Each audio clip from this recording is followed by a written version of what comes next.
Chers amis, cette année encore, la crise sanitaire nous contraint à nous adapter et nous devons une fois de plus renoncer au plaisir de nous réunir pour les traditionnels vœux du SNE. C'est donc virtuellement que je vous accueille dans les locaux du Syndicat national de l'édition. J'espère que les fêtes de Noël et de fin d'année vous ont permis, en dépit des circonstances, de vous reposer et de partager des moments heureux avec celles et ceux qui vous sont chers.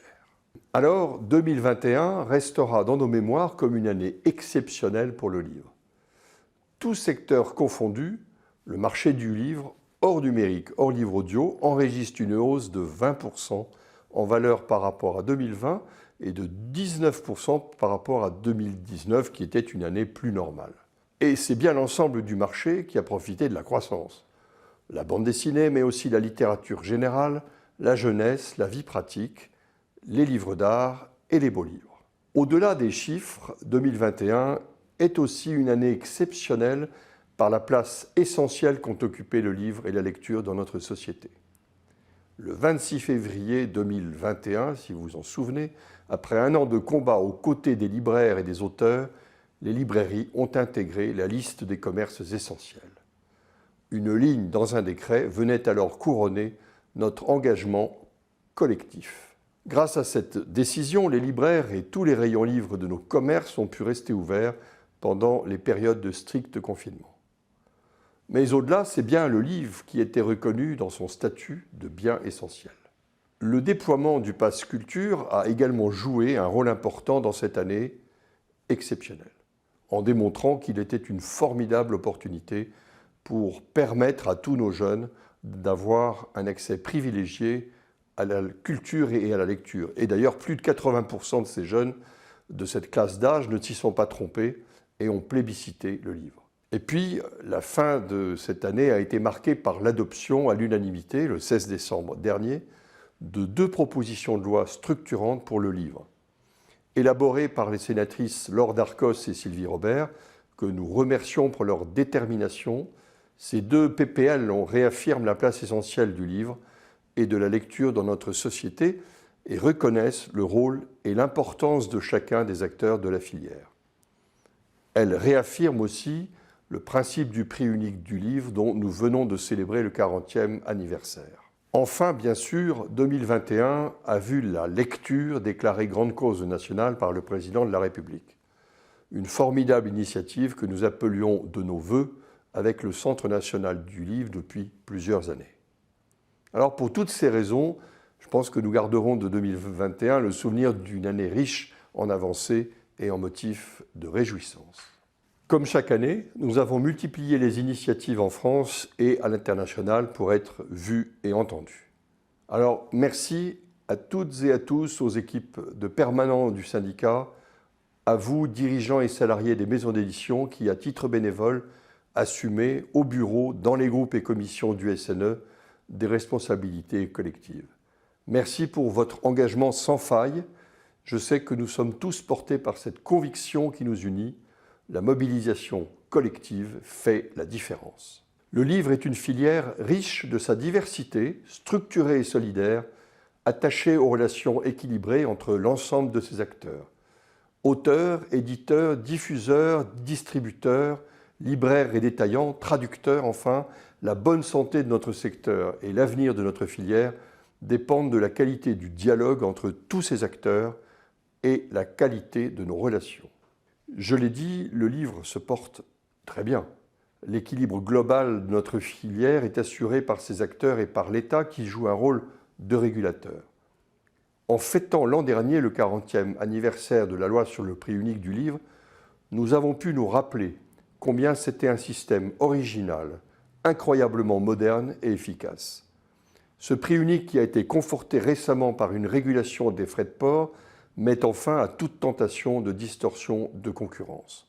C'est bien cet équilibre global, fondé notamment sur le développement d'une concurrence équilibrée et saine entre les maisons, qui garantit la diversité culturelle, la diversité des catalogues et des collections, la pluralité de la pensée et des idées, et répond ainsi à l'appétit de découverte de nos lecteurs.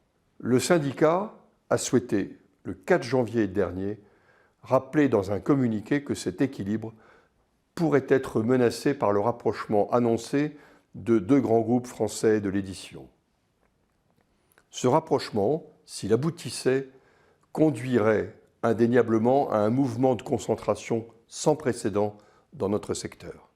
Alors la préservation d'un accès équitable au marché de détail, au marché des droits, aux matières premières, sont des conditions sine qua non pour permettre le développement harmonieux de notre filière et la représentation de la diversité des catalogues. S'il est important pour le livre, et avec lui l'ensemble des industries culturelles et créatives, que la France continue à forger des champions internationaux, il faut simultanément veiller à ne pas tomber dans un excès d'obésité qui serait une entrave à la diversité culturelle et éditoriale dans notre pays. Filière riche de sa diversité, structurée et solidaire, l'équilibre repose aussi sur le dialogue entre l'ensemble de ses acteurs. Un dialogue juste et constructif, et un dialogue qui doit conduire à des décisions. C'est pourquoi, en 2022, nous poursuivrons ce dialogue juste, ce parler vrai avec tous les acteurs de la chaîne du livre. Avec les bibliothèques, avec les librairies, bien sûr, aussi avec les imprimeurs et les papetiers. Manque de matières premières, vous le savez, transport logistique au ralenti, hausse des prix. Les conséquences de la crise sanitaire pèsent aussi sur notre secteur, confronté à une pénurie qui pourrait avoir un impact sur le prix du livre. Et dialogue avec les auteurs. Un dialogue constructif, un dialogue qui conduit à l'action. Si 2021 a été déjà extrêmement riche en discussions avec les représentants des auteurs, pas moins de 15 réunions ont déjà été organisées sous l'égide du ministère de la Culture et conduites par le professeur Cirinelli, il faut que 2022 soit une année de décision. Les éditeurs proposent des avancées majeures, notamment en matière de reddition de comptes semestrielle, assortie du versement de la rémunération aux auteurs. En matière d'information, données relatives à toute la vie d'un livre, état des ventes en France, cession de droit à l'étranger, adaptation, durant la période de son exploitation par l'éditeur. Et également en matière de fin de contrat. Ce sont des avancées très significatives que les auteurs souhaitent depuis plusieurs années.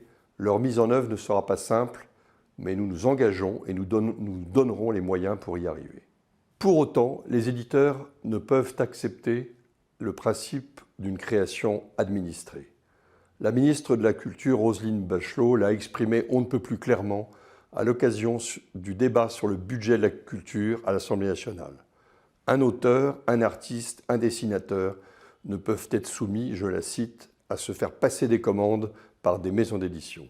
En effet, qui voudrait d'un monde où les auteurs seraient rémunérés au temps de travail fixé par l'employeur? Ne l'oublions pas, la création est et doit rester libre et plurielle et l'économie du livre repose sur le succès des ouvrages publiés. Alors je ne m'étendrai pas sur les nombreux autres enjeux qui nous attendent en 2022, je ne peux pas tous les aborder ici. Droit d'auteur, liberté d'expression, de publication, encore et toujours, car les livres, tous les livres doivent pouvoir être publiés. En ces temps où la liberté d'expression et de publication sont mises à mal dans beaucoup de pays, notre action est plus que jamais nécessaire. Enjeux sociaux et sociétaux également, avec notamment la mise en place d'actions très concrètes pour lutter contre les violences sexistes ou sexuelles dans l'édition. Dossier juridique avec notamment l'aboutissement du dossier des directeurs de collection. Et puis des actions nouvelles pour mieux associer et informer nos adhérents, y compris et surtout en région. C'est un sujet qui me tient à cœur, vous le savez. Et dès janvier, nous mettons en place un nouveau format de rencontres et d'échanges à l'attention de nos adhérents, les webinaires du SNE, 1 heure d'échange privilégiée en visioconférence pour permettre à nos éditeurs en région d'y participer sans avoir à se déplacer, 1 heure d'échange avec les experts du SNE et ou des intervenants extérieurs afin d'approfondir un sujet de fond ou d'actualité et répondre aux questions des éditeurs dans le domaine fiscal, social, juridique ou économique. Je veux terminer par ce qui est au fond notre socle commun, notre raison d'être, promouvoir le livre et la lecture, tout particulièrement auprès de la jeune génération, mais pas seulement, et développer l'accès à la lecture du plus grand nombre. Avec le confinement, nous avons gagné de nouveaux lecteurs. Pour autant, la tendance est à la baisse du nombre de lecteurs, notamment de littérature générale.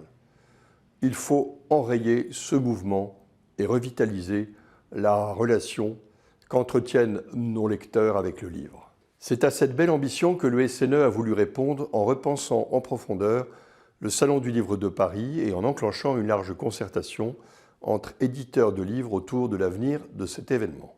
40 ans après la première édition et après 2 annulations successives, un grand festival du livre verra bientôt le jour. Aux commandes d'un duo chevronné, Jean-Baptiste Passé, directeur général, et Marie-Madeleine Rigopoulos, directrice artistique. Rendez-vous à Paris du 21 au 24 avril 2022 au Grand Palais éphémère. Mettre la lecture au cœur de la vie de tous les citoyens, telle est notre ambition, car comme le déclare Jane Austen dans ce bel aphorisme qui illustre nos vœux cette année, il n'y a pas de plaisir qui vaille la lecture. À tous, à titre personnel, au nom des membres du bureau du syndicat, de Pierre Dutilleul et avec lui toute l'équipe du SNE, je vous présente mes vœux les plus chaleureux. Très belle année à toutes et à tous.